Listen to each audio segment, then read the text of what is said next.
કેશોદમાં બાંધકામના નિયમો નેવે મૂકતા ભૂમાફિયાઓ સામે પગલાં ભરવા માંગ કરાઈ છે।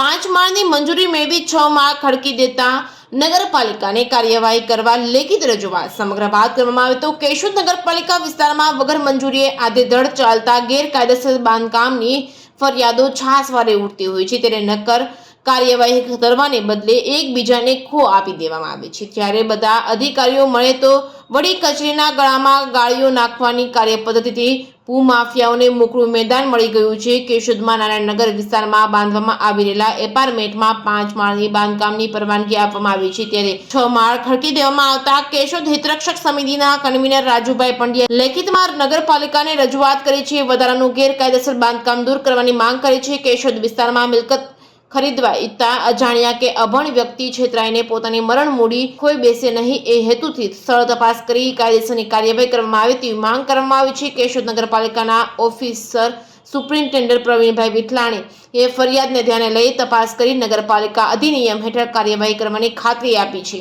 જે કેસની ગુજરાતી સાથે રાજુ પાંડ્યા, કેશોદ।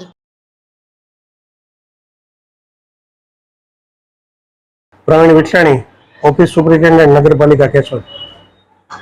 राजेश कुमार गौरीशंकर पंड्या तरफ से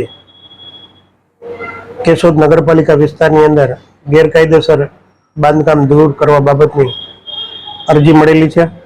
अरजीनी विगतो जोता नारायणनगर विस्तार अंदर एपार्टमेंटनुं काम करवामां आवेल छे। आ एपार्टमेंटना कामनी अंदर नगरपालिकानी पूर्व मंजूरी मेळववामां आवेल नथी अने बांधकाम करवामां आवेल छे, जे बाबतनी रजूआत थयेली छे। अरजीनी विगते स्थल खराई करी तपास करी અને નિયમો અનુસાર કાયદેસરની કાર્યવાહી નગરપાલિકા દ્વારા હાથ ધરવામાં આવશે। કેશોદ હિતરક્ષક સમિતિના કન્વીનર રાજુભાઈ પંડ્યા કેશોદ શહેરની અંદર આડેધડ થતા બાંધકામો અને ગેરકાયદેસર દબાણોમાં અમલોને ધ્યાને આવતા નારાયણનગરની અંદર બની રહેલા એક એપાર્ટમેન્ટની અંદર નગરપાલિકા દ્વારા 5 માળ બાંધવાની પરવાનગી આપવામાં આવેલી હોવા છતાં બિલ્ડર દ્વારા 6 માળ બાંધવામાં આવેલા છે। ત્યારે 6ઠા માળની અંદર જે મકાનો બનાવવામાં આવશે એ અજાણ્યા અને અભણ મિલકત ધારકોને કોઈને વેચી દેવામાં આવશે તો તેની સાથે મોટી છેતરપિંડી થશે અને નગરપાલિકાએ જે આપવામાં આવેલી મંજૂરીનો ભંગ થશે, જેથી અમોએ કેશોદ નગરપાલિકાને લેખિતમાં ફરિયાદ કરી અને સ્થળ તપાસ કરી કાયદેસરની કાર્યવાહી કરવા માગણી કરેલી છે।